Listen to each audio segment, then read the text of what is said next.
असम भारत का वो राज्य जहां बाढ़ अब कोई प्राकृतिक आपदा नहीं बल्कि हर साल दोहराई जाने वाली त्रासदी बन चुकी है। हर मानसून के साथ वही तस्वीरें सामने आती हैं।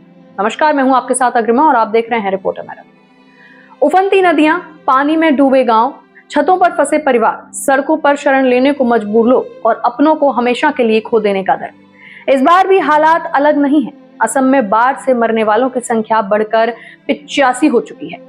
हजारों परिवार बेघर हो चुके हैं, लाखों लोग बाढ़ से प्रभावित हैं। राहत शिविरों में जिंदगी किसी तरह गुजर रही है, लेकिन सवाल ये है कि आखिर कब तक?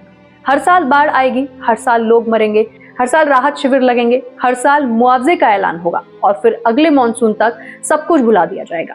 क्या यही देश की आपदा प्रबंधन नीति है? केंद्रीय गृह मंत्री अमित शाह ने मुख्यमंत्री हेमंत बिस्वा शर्मा से फोन पर बात की, बाढ़ की स्थिति का जायजा भी लिया, केंद्र की ओर से हर संभव मदद का भरोसा दिलाया।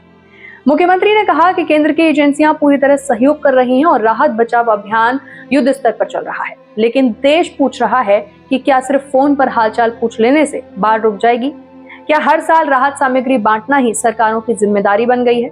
आखिर स्थायी समाधान कब निकलेगा? असम में ब्रह्मपुत्र और उसकी सहायक नदियां हर साल तबाही मचाती हैं। ये कोई नई समस्या नहीं है। दशकों से वैज्ञानिक, विशेषज्ञ और पर्यावरणविद सरकारों को चेतावनी देते आ रहे हैं कि अगर नदी प्रबंधन, तटबंधों की मजबूती, ड्रेनेज सिस्टम, अतिक्रमण हटाने और जल निकासी की वैज्ञानिक व्यवस्था पर गंभीर से काम नहीं किया गया तो हर साल यही विनाश देखने को मिलेगा। लेकिन हुआ क्या? हर साल करोड़ों रुपए बाढ़ नियंत्रण के नाम पर खर्च होने का दावा किया जाता है। योजनाएं बनती हैं, बजट पास होता है, फाइलें चलती हैं, बैठकें भी होती हैं, मगर जैसे ही बारिश आती है सारी तैयारियों की पोल खुल जाती है। अगर इतने वर्षों से योजनाएं बन रही हैं तो फिर हर साल वही गांव क्यों डूबते हैं? वही परिवार क्यों उजड़ते हैं? वही बच्चे स्कूल छोड़ने को मजबूर क्यों हो जाते हैं? आखिर जवाबदेह कौन है? सोचिए, एक परिवार जिसने सालों की मेहनत से अपना घर बनाया, कुछ घंटों की बाढ़ में सब कुछ तबाह हो गया। खेत खत्म, फसल खत्म, मवेशी बह गए, रोजगार खत्म और फिर वही परिवार राहत शिविर में एक तिरपाल के नीचे जिंदगी शुरू करने को मजबूर हो जाता है। क्या किसी सरकार ने कभी ये हिसाब दिया कि पिछले 10 वर्षों में कितने लोगों का स्थायी पुनर्वास हुआ, कितने गांवों को बाढ़ से सुरक्षित बनाया गया, कितने तटबंधों की गुणवत्ता की स्वतंत्र जांच हुई और जो परियोजनाएं बनी उनका वास्तविक परिणाम क्या निकला? इधर कांग्रेस ने भी केंद्र सरकार पर सवाल उठाए हैं। कांग्रेस विधायक जॉय प्रकाश दास ने प्रधानमंत्री नरेंद्र मोदी और गृह मंत्री अमित शाह से बाढ़ प्रभावित इलाकों का दौरा करने की मांग की है। उन्होंने मृतकों के परिजनों को 10-10 लाख रुपए की सहायता देने की मांग की है। कांग्रेस सांसद गौरव गोगोई ने संसद में असम के लिए विशेष राहत पैकेज की मांग उठाई है। वहीं कांग्रेस विधायकों ने अपना 1 महीने का वेतन मुख्यमंत्री राहत कोष में देने का ऐलान किया है। मुख्यमंत्री हेमंत बिस्वा शर्मा की पत्नी रिंकी भुइया शर्मा ने भी बाढ़ से क्षतिग्रस्त 50 स्कूलों के पुनर्निर्माण के लिए 1 करोड़ रुपए देने की घोषणा की है। ये सराहनीय कदम है, लेकिन सवाल फिर वही है, क्या हर साल दान और राहत के सहारे ही असम का भविष्य तय होगा? सरकार कह रही है कि राहत अभियान तेजी से चल रहा है, गांव तक टीमें पहुंच रही हैं, राहत शिविरों में भोजन, दवाइयां और बच्चों के लिए सुविधाएं उपलब्ध कराई जा रही हैं। ये जरूरी भी है और सरकार का कर्तव्य भी, लेकिन राहत किसी समस्या का समाधान नहीं होती।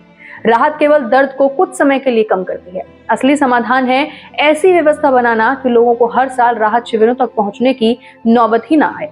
देश के लोगों के मन में आज सबसे बड़ा सवाल यही है कि जब ये समस्या हर साल आती है, जब सरकारों को पहले से पता होता है कि कौन कौन से इलाके डूबेंगे, तब भी स्थायी रोकथाम के लिए निर्णायक कदम क्यों नहीं उठाए जाते? क्या बाढ़ नियंत्रण परियोजनाओं की समय समय पर समीक्षा होती है? क्या भ्रष्टाचार और लापरवाही पर कार्यवाही होती है? क्या प्रभावित लोगों को सुरक्षित स्थानों पर बसाने की दीर्घकालिक योजना लागू हुई? अगर नहीं तो आखिर क्यों हर साल असम रोता है?